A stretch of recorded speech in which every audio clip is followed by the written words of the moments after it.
Et bonjour tout le monde. Comment ça va vous? Moi j'espère que ça va très bien, parce qu'en tout cas moi ça va très bien. Je reviens de vacances, je suis...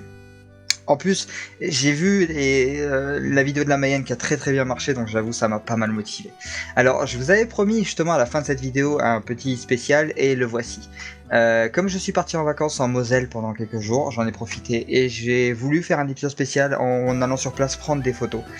J'étais content d'avoir pu le faire. Alors malheureusement j'avais aussi prévu un petit épisode vite fait pour le voyage d'Éole qui portait sur une histoire d'amour grec, mais malheureusement ça n'a pas pu se faire. Alors j'ai rencontré pas mal de déboires, la vidéo a été enregistrée convenablement, mais c'est au transfert, il y a eu un problème et pas moyen de... Elle était totalement buggée, je sais pas ce qui s'est passé, donc je vais la refaire, je pense que ce sera plus simple parce que j'ai pas vraiment envie de me prendre la tête avec ça, d'autant c'est assez rapide à faire. Donc voilà, en plus ce trajet, voilà, les petits soucis. Attendez, juste en 4 notes, hein, vous allez comprendre avec quoi j'ai eu des soucis. Le. Voilà, je pense que vous avez le ton. Honnêtement, la SNCF, toujours les mêmes, 1 heure de retard sur un train. Oh, j'en peux plus. Non mais sérieusement, c'est... Non mais c'est pas... Je prends le train une fois par an, ils ont toujours des retards. C'est systématique. Je sais pas moi, une époque je me rappelle que leur slogan c'était donnons des idées d'avance au train ou donnons au train des idées d'avance. Heureusement qu'ils ont précisé, hein, parce qu'il y a que les idées qui ont pris de l'avance chez eux. Je veux dire, c'est pas possible autrement. Voilà, donc voilà, ça c'est la SNCF, toujours les mêmes. Donc il y a que ça qui a eu des soucis. Après pour le reste, j'avoue que mes vacances sont mieux passées, j'ai pu faire ce que je voulais. D'ailleurs, vous allez voir dans cette vidéo que j'ai vraiment essayé de faire un truc propre à fond. D'où le nom, c'est une spéciale Graouli. Donc voilà, je suis allé sur place, j'ai fait un peu le tour de Metz, ou du coup, le tour vite fait, hein, j'avoue que le Graouli c'est pas non plus étendu dans toutes les zones de Metz, mais principalement de là où c'est important. Donc la rue Tesson notamment, où on peut le voir suspendu en l'air, c'est d'ailleurs l'image que j'ai utilisée pour la vidéo de la Lorraine, parce que j'aime bien cette image, en vrai. J'aime bien le Graouli comme il est représenté dessus. Faut savoir que le Graouli, moi je viens de Metz, donc c'est une légende qui me tient vraiment à cœur. J'adore cette légende, je la suis. Le Graouli, je l'ai vu toute ma vie, voilà, c'est autant le dire. Donc pour l'occasion, je vais vous raconter cette légende. Alors je suis désolé, va falloir faire avec. Vous la connaissez sûrement déjà si vous avez vu la première vidéo. Si c'est pas le cas, allez-y, hein, n'hésitez pas, les légendes sont très belles. J'avoue que c'était mon démarrage. Même moi quand je l'écoute, je rigole un petit peu devant, hein, parce que je me dis ouais effectivement j'ai quand même un petit peu avancé. Bon c'est pas énorme encore, hein, j'avoue que moi je suis un perfectionniste. Donc pour moi mes vidéos seront jamais au niveau, donc je vais toujours essayer de m'améliorer dans tous les cas. Donc voilà, l'épisode spécial va commencer, j'espère que ça va vous plaire. Je vais vous raconter l'histoire du Graouli et je vous laisse profiter des images que j'ai pu faire sur place. Allez, on commence.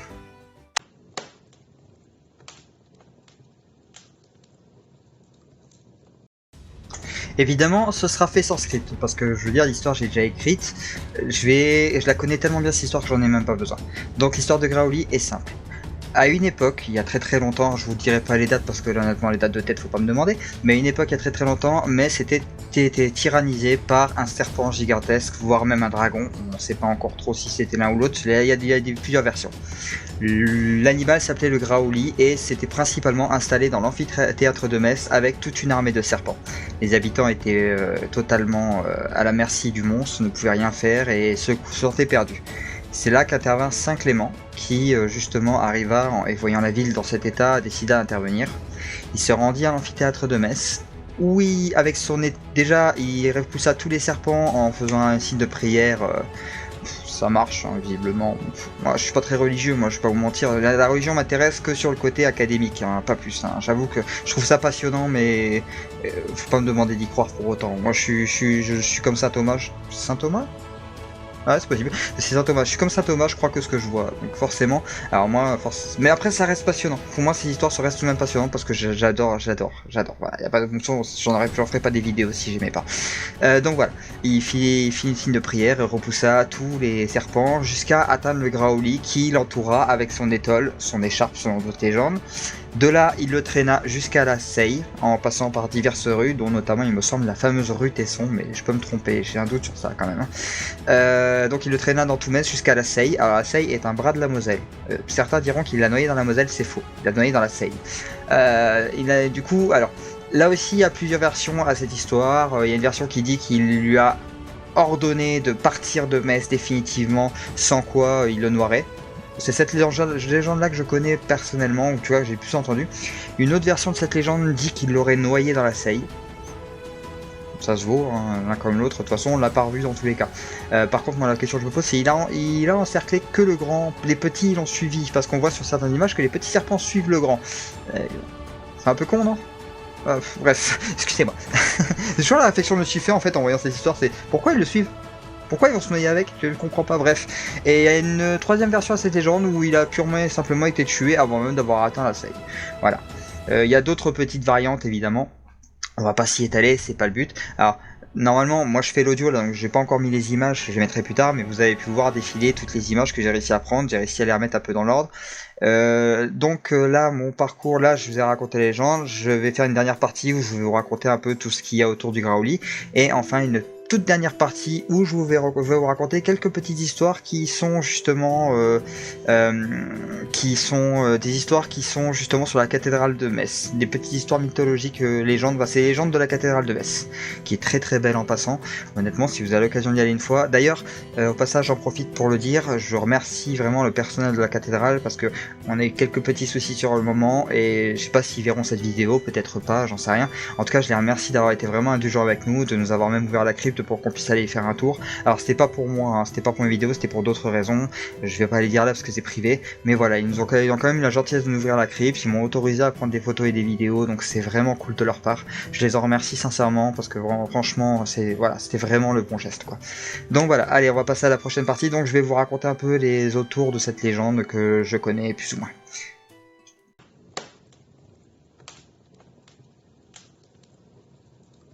Alors cette partie va être plus courte, hein, je vous rassure, je vais pas faire 3 minutes sur chaque partie.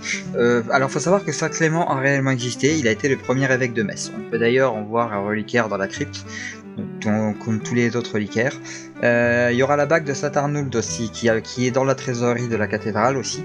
Je vais vous en parler juste après. Donc ça fait partie d'à côté. Le Graouli est resté une mascotte de Metz, hein, clairement, et je crois que ça a été la mascotte de l'équipe de foot de Metz pendant un bon moment, et on peut le voir apparaître un peu partout dans Metz, notamment, là, moi j'avoue que d'entrée de jeu, je l'ai vu dès que je suis arrivé dans le centre Saint-Jacques, un centre commercial au centre-ville de Metz. Donc voilà, c'est un animal qu'on voit vraiment partout et qui est très représentatif de la ville de Metz. Je pense que la ville de Metz en est assez fière, ce que j'en sais, enfin moi à l'époque où j'y vivais, j'étais fier, donc voilà. Après depuis, je sais plus trop, ça fait des années, je vais pas vous mentir.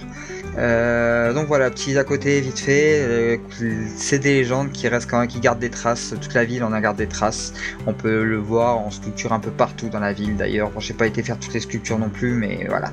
Allez, on va passer maintenant je vais vous raconter quelques petites histoires de la cathédrale, ça va être rapide, ne vous inquiétez pas, mais c'est une petite histoire que j'ai bien aimé, que j'ai pu trouver sur place, et je me suis dit bah tiens pourquoi pas, aller comme ça au moins ça fait un peu ça fait un petit peu plus de matière.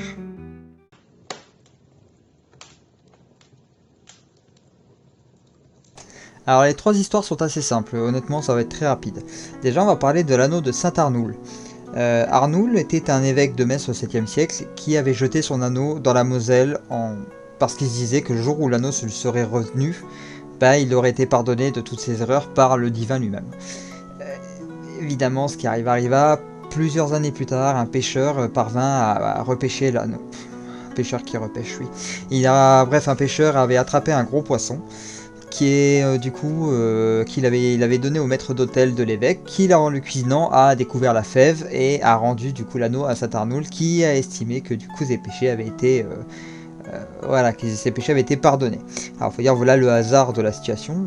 Franchement ce serait totalement possible en vrai. On a tellement vu de trucs totalement impossibles arriver. Donc voilà, je passe à l'histoire suivante, celle de Guillaume II et la statue du prophète Daniel. Alors l'architecte Paul Torneau, c'est ça, Torneau, et le sculpteur Auguste Dujardin avaient donné au trait de la statue du prophète Daniel l'apparence de l'empereur Guillaume II d'Allemagne. Voilà, alors la statue est visible sur le côté occidental de la cathédrale de Metz, il me semble, si je dis pas de bêtises. Quoi qu'il en soit, durant le régime allemand pendant la Seconde Guerre mondiale, les Allemands ont fait retirer la moustache de la statue pour que celui-ci retrouve une apparence qui n'est plus l'apparence de Guillaume II, car pour les nazis, un empereur allemand ne devait pas prêter ses traits à un prophète de l'Ancien Testament. Alors, je saurais pas dire s'ils l'ont fait par respect envers la religion ou par respect envers l'empereur, quoi qu'il en soit, ils ont changé l'apparence de la statue. D'ailleurs, on peut lire sur la statue une pancarte, alors je m'excuse d'avance pour le latin, qui est très mauvais, je précise. Alors peut-être que je vais bien le faire, hein, je sais pas. Sic transit gloria mundi. Alors en français ça donne ainsi passe la gloire du monde. Voilà pour cette petite histoire. Passons à la suivante. Alors là, on va parler d'un pacte avec le diable. Comme d'habitude, le diable. Il revient souvent dans mes histoires, lui. Hein. C'est assez impressionnant. Alors, l'histoire de Pierre Perrat, du coup, qui aurait conclu un pacte avec le diable. Il lui a demandé de faire ses plans d'architecture afin que ce dernier puisse concevoir je sais plus, les plans de la cathédrale gothique, si j'ai pas de bêtises. C'est un truc, je pense, la cathédrale gothique. Quoi qu'il en soit, il a fait un pacte avec le diable et, ce faisant, il lui a promis qu'une fois mise en terre, son âme appartiendrait aux enfers. Sauf que il était malin, hein, s'il n'a pas respecté sa part du marché, comme d'habitude. Non, en fait, il s'est fait enterrer sous l'autel et de la cathédrale, et du coup, bah, il a été enterré au-dessus du niveau du sol. Pacte, du coup, caduque, d'un côté du moins. Donc voilà, voilà pour l'histoire du pacte avec le diable de Pierre Perrat. Voilà les trois histoires, c'est trois petites histoires que j'ai pu récupérer comme ça sur place, que je trouve plutôt sympathique. Je me suis dit pourquoi ne pas vous la raconter en vite fait. J'espère que cette vidéo vous a plu. Si vous avez des avis, des commentaires, partagez-les, n'hésitez pas, ça pourra que me servir. Quoi que ce soit que je puisse améliorer, lâchez-vous, n'ayez pas peur, je le prendrai pas mal. Sincèrement, ça ne peut que m'aider. Sinon, même si vous avez aimé, n'hésitez pas à le dire. Hein. Si ce format vous a plu, honnêtement, je serais vraiment ravi de le refaire parce que déjà, même pour moi, ça a été passionnant.